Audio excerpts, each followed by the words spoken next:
Hey guys, welcome to this video. A lot of you have been asking, "Oh, Kingmans, can you break down your SMC strategy for us?" I've been talking about zone trading a lot. So in this video, I'm going to be explaining again how my zone trading strategy works, and I'm also going to be explaining to you my simple SMC strategy. My SMC strategy, just for clarity's sake, is called LBS, like liquidity based systems. It's quite different from most SMC, orthodox SMC strategies out there, but it's very, very similar. But before I go into that, I want to explain how we caught 6 trades this week and all 6 of them hit our take profit. And um except BTC USD, which eventually did move in our direction, but we were stopped out by a very, very tiny margin, which I will be showing you guys. So, first things first, I've explained to you several times that zone trading strategy is a system. It's a price action system that follows the natural patterns of the market. Every market has waves, right? Now, every market has an impulsive leg, a corrective leg, impulsive leg, a corrective leg, and that is what makes up the pattern of breakout, retest, breakout, retest. So, zone trading strategy is more like a break and retest strategy, which is extremely traditional or extremely similar to your traditional support and resistance that you've always known. So as you can see, these are the two most common patterns of LBS that you will find, right? You have the first variation of LBS, which is the you have the first variation of LBS, which is the single rejection break, double rejection push, right? Then you have the traditional one, which is double rejection break, double rejection push. Now, what this does is it tells you that the range, or rather the price range where price is reacting from, is so strong. Now, you have your first and second confirmation. As long as your first confirmation doesn't violate your original target point, it means the liquidity that has been gathered, or rather the liquidity that is being built up, is still accumulated and ready for distribution. Now, I said it that when price is moving in a particular direction, in this case an uptrend, you see how price reacts from here, pushes down, then you have a breakout. As soon as price has broken out of this zone, you mark this up and you call this a zone. This is your zone of preference. You're waiting for price to pull back. Now, price gets to a peak. This peak for us is called the target point. Price gets to the peak and starts to drop. Price drops back down to the zone that it broke out from, and that's where you start to observe what's going on. Remember, your trade doesn't start until you see price reject from a level. After the breakout of that rejection, it becomes a valid zone. The first step on that zone is your signal to start observing the charts. You want to see price bounce away from that zone, but after it bounces, you don't want price to sweep this level at the top, your target point. You don't want price to sweep that, because that is price taking liquidity and distributing it, right? Now, price will probably come back here for a second confirmation, or rather a for the buyers to take their own setup, right? And when you get that second opportunity, that's where you want to ride the wave from. Remember, early entry sometimes can be the reason why you fail. Now, I'm going to show you some live examples on all the 6 trades that we took. Some of them were confluenced with order flow, some of them were confluenced with Fibonacci, and precisely that's how everything played out, right? So, first things first, we have our typical LBS setup for BTC USD, right? I told you guys for LBS is very similar to the SMC, right? Some people's strategy is structural liquidity, POI, but I don't really pay attention to all those terms. This is the very simple concept. In an uptrend, when price is moving up, you anticipate price to break levels. Now, according to what it's called, or rather the grammar, the English, it's called here is this break here is called your break of structure, right? Now, for SMC, they tell you that the liquidity that forms, after price break structure is your inducement, then you spot the other block below. But for LBS, you want to see a double confirmation. Your double confirmation can either be this way or equal. But as long as your double confirmation doesn't encroach into your other block or your fair value gap, you're good to go, right? So most of the time, this is what you have for LBS. You have price forming that liquidity, and this is exactly how LBS pattern works, right? Now let me show this to you in retrospect. So you have these two levels here as what you call inducement. um so these two levels are your inducement, and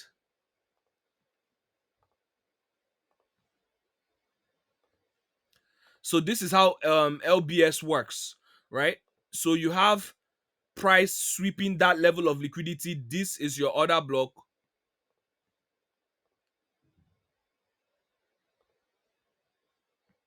This is your order block, and this is what your entry would look like. Now we got an LBS setup for BTC USD, and we had the opportunity to take our to hit our TP, but price has just been, kind of ranging, and this is what you have as your stop. Your stop can either be below the previous low, or if you're being very aggressive, your stop would be just below the order block. Now let me take you to this BTC USD chart. So you see that price has been progressing, and at each point, so you see here, this is your break of structure. And to those who trade to those who trade SMC, this to them is their liquidity, right? Now price to sweep your liquidity and come down to this being their order block. I don't know if this is valid, I don't really know. Then, or I think maybe they'll use this as their order block and they get their entry and they move. However, for us who are trading LBS, this is what our trade looked like. We have our break of structure, right? Exactly. So let's just say break of structure, and then we have our first pullback, and you have a push up, and you have our second pullback, which confirms what? Inducement. Now, I told you that your inducement is the way your inducement is the your inducements must not be too far away from each other, because then it becomes another thing entirely, right? So this is your inducement, and where is the other block immediately after the inducement? Now, as long as the inducement does not encroach, right? So this inducement is encroaching here, so this other block here is the next valid order block after that inducement. Now, dropping down to the 15-minute time frame, you will be able to see it very clearly now, right? So this is where you can consider your order block. So for those who are trading SMC, you see this is sweep of liquidity. This is the order block they will take. This is the order block they will take. But for us, this is the order block to consider, because that is the order block away from the inducement, right? Now you see how price came back down to um it's a bit slow. Hold on.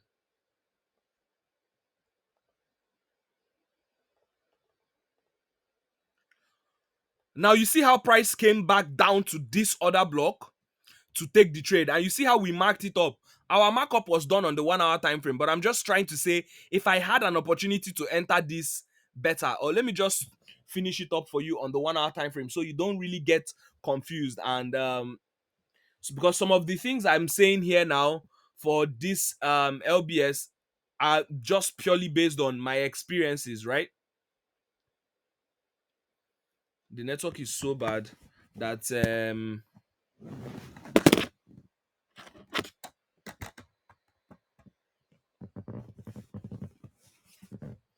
all right.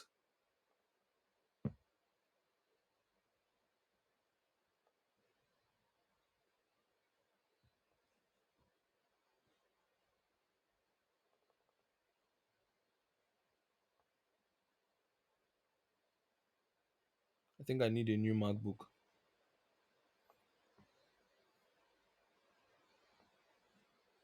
because I don't like lag. Right. So you see how price created this inducement, swept it, and tapped into the other block here, right? This is the other block, and as price was inside here, my entry was placed at the top, and ultimately, when price started to move, it came back down for some reason, stopped us out, but eventually it continued to move up. Assuming I had waited for my entry to be just around this second retest, we would have had a much more comfortable setup. Now, my confluence here was the order flow POC, which was at the time on top here. So just below this other block was where I was looking forward to putting my entry. However, if I had placed my entry lower than this level, so instead of me to try to target 1:6, I would have tried to go for a simple 1:3, and maybe the trade would have been, I would have, succeeded, or I would have been happier taking the trade like this for a 1:3. But I wanted a tighter entry, so but no problem, we got that. Now, take note of this pattern here. Now let's go to our first setup that hits take profit for this week, right? We had this Euro AUD setup on the 15-minute time frame. Here, let me go to replay mode so that I will show you exactly how this trade came about. We already got TP on that, but let me go down to the 15-minute time frame and show it to you very clear. So right here you can see how price was moving in. So first of all, you are ascertaining the trend, right? We're in a downtrend, but now it seems like price is gradually progressing to an uptrend. Now price got to this particular level up here, and as you can see, price rejected from here the first time, rejected from here the second time. All we had to do now is just to wait for price to break out from this level, peak out, start to drop back down, get a first and second bounce the same way you have your first and second bounce here, or first and second bounce if you're going to use this and this, and we take our trade. Now, what happened? We just waited patiently, and boom, we got our breakout. Now, as soon as we got our breakout, we started to wait. Price gave us our first bounce, right? Now, price, after giving us the first bounce, started to push up, and it didn't get to pass all these levels here. And as soon as price got to this second level here for a second bounce, what happened? You see how price tapped into that level, pushed up, swept the highest point at that level. That so naturally this should be your first target, right? Your first target. And if price successfully breaks here and holds this level, then very simply you can now increase to maybe 1:3, because this was, and this one, price naturally got to 1:3 for us. So this is where we would have closed out our trade. But at the end of the day, price ended up moving more than 3%. And you see that price even came back down for a second tap, right? Now, this second touch that price came to do, I think it got a much more solid tap, if I'm not mistaken. Good. Now, this second tap on the 1 hour time frame was a much more solid tap. Now, remember what I told you guys in one of the videos. I told you what seems like a first and second touch on one of your entries might just be one touch on a bigger time frame. So on the 1 hour time frame, this would have been your entry, first touch, this is your second touch. And as you can see, price is inside. As price is inside the zone like this, all you have to do is put a buy stop pending order at the top, set your stop, and just wait for price to move. And fast forward to what happened afterwards, and you have price progress, and boom, you have your full take profit 1:4, right? This is what we had. Now, I forgot to show you that on BTC USD, we caught, after the LBS setup was playing out, we caught an LBS setup. We caught an LBS setup sell. Let me show you a zone trading setup sell. Right? Let me show it to you. So you see how price was pushing up. Then at this point, price started to consolidate. On the 15-minute time frame, it's way more clear.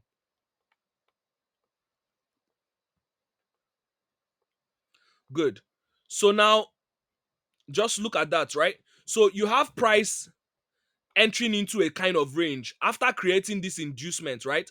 After creating inducement, of course, naturally, we are still looking for buys, but this was a setup that couldn't be ignored. Someone even pointed it out to me. So you have price breaking out, around this level, price started to consolidate a lot. And this is a very strong level that price broke out from. After breaking out, price got to this level before pulling back and creating first and second bounce. Entry will be placed here. Price dropped straightforward, and after the drop, we caught the buy, but we got stopped out. So on that's that on then on Euro AUD, we got another type of entry. But this one wasn't LBS. This one was just purely our Fibonacci, right? We're in line with the trend. We want to take a trade in between zero point 0.6 and 0.79 fib level, and that is exactly what we did. We got the fake out and we got our push. Now price got to this point and started consolidating again.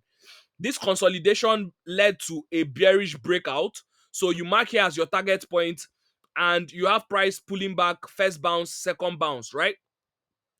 Now, some people will say first bounce, second bounce. This was where my entry was. While price was even still inside here, this level, this is what my entry should have looked like. But I saw that trade late and I didn't want to make any mistake. So if you have that, so this is your entry for a quick 1:2, and ultimately just this peak here where price got to would have just been your easy 1:3, and you would have closed out, right? But we didn't get in very early on that trade, right? Rather, when price, I saw this very late because I was already studying this, and as soon as I noticed that after this price still pulled back a bit, I placed my second entry and I shared the signal, and we were able to do at least more than 2% before market closed. Another trade we took was, I think, Euro JPY. So this is another zone trading setup for Euro JPY,